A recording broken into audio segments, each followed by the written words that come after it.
Bobby Chemmanur international jeweller. Sub ജില്ലാ കലോത്സവത്തിനായുള്ള മേള പരിശീലനവുമായി NSS KPT സ്കൂളിലെ വിദ്യാർത്ഥികൾ.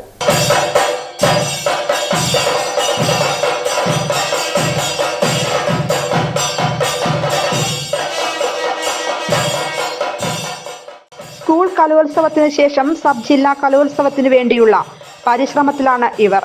കഴിഞ്ഞ സബ് ജില്ലാ കലോത്സവത്തിന് 1ാം സ്ഥാനം കരസ്ഥമാക്കിയാണ് വിജയിച്ചത്. മത്സരിച്ചുവെങ്കിലും ചില താളപ്പിഴകൾ കാരണം അവർക്ക് 1ാം സ്ഥാനം നഷ്ടമായി. അന്ന് ലഭിച്ചത് B ഗ്രേഡാണ്. എന്നാൽ ഇക്കുറി സബ് ജില്ലയ്ക്ക് മാത്രമല്ല ജില്ലയിലും 1ാം സ്ഥാനം കരസ്ഥമാക്കാനാണ് ഇവരുടെ പരിശ്രമം. ചെറുതായിട്ട് താളന്ന് പോയിട്ടുണ്ടായിരുന്നു. താളവും കാര്യങ്ങളൊക്കെ ഞങ്ങള് ചെറിയ സാഹചര്യങ്ങൾ കാരണം വരാൻ പറ്റിയില്ല. അപ്പൊ ഇപ്രാവശ്യം അതൊക്കെ ഒന്ന് സെറ്റാക്കിയിട്ട് എല്ലാവർക്കും അടിപൊളിയായിട്ട് ചെയ്ത് ജില്ലയിൽ ഫസ്റ്റ് മേടിക്കണം എന്നാണ് ഞങ്ങളുടെ ഒരു എയിമും. ഞങ്ങൾ അടിപൊളിയായിട്ട് പ്രാക്ടീസും കാര്യങ്ങളൊക്കെ ചെയ്യുന്നുണ്ട്. അപ്പം ഞങ്ങൾ സെറ്റായിട്ട് ജില്ലയിൽ ഫസ്റ്റ് മേടിച്ചിട്ട് തന്നെ വരുന്നുണ്ടാവുക. ഞങ്ങൾ കഴിഞ്ഞ കൊല്ലം തൊട്ടിട്ട് ചെണ്ട ഇവിടെ അഭ്യസിക്കാൻ തുടങ്ങിയതാണ്. ഞങ്ങൾ ഓൾറെഡി കുറേ പേര് ഇറങ്ങിയിട്ട് കഴിഞ്ഞാണ്. പിന്നെ സ്കൂളിലുള്ള കുട്ടികൾക്ക് അഭ്യസിക്കാൻ വേണ്ടി കഴിഞ്ഞ കൊല്ലം മുതൽ തുടങ്ങിയതാണ്. അപ്പോൾ ഞങ്ങൾ കഴിഞ്ഞ കൊല്ലം തന്നെ സബ് ജില്ലയിൽ പങ്കെടുത്ത് ഞങ്ങൾക്ക് ഫസ്റ്റ് കിട്ടി. പിന്നെ ജില്ലയിൽ B ഗ്രേഡും കിട്ടി.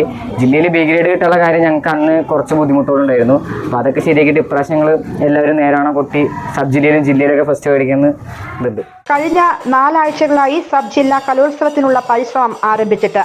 തോട്ടക്കര രാജുവിന് കീഴിലാണ് പരിശീലനം നടത്തുന്നത്. ചെണ്ട, ഇലതാളം, കൊമ്പ്, കുഴൽ എന്നിവയാണ് പരിശീലിപ്പിക്കുന്നത്. കൊല്ലം ഞങ്ങൾ കൊണ്ടുപോകാൻ തീരുമാനിച്ചിട്ടുണ്ട്. പഞ്ചാരി മേളമാണ് കൊണ്ടുപോകുന്നത്. 3ാം കാലം മുതൽ 3, 4, 5 അങ്ങനെ കാലത്തിൽ കുട്ടികൾ 10 മിനിറ്റിനുള്ളിൽ അവസാനിക്കുന്ന വിധത്തിലുള്ള ഇതാണ് ഇവിടെ ക്ലാസ്സാണ് പഠിപ്പിച്ചിരിക്കുന്നത്.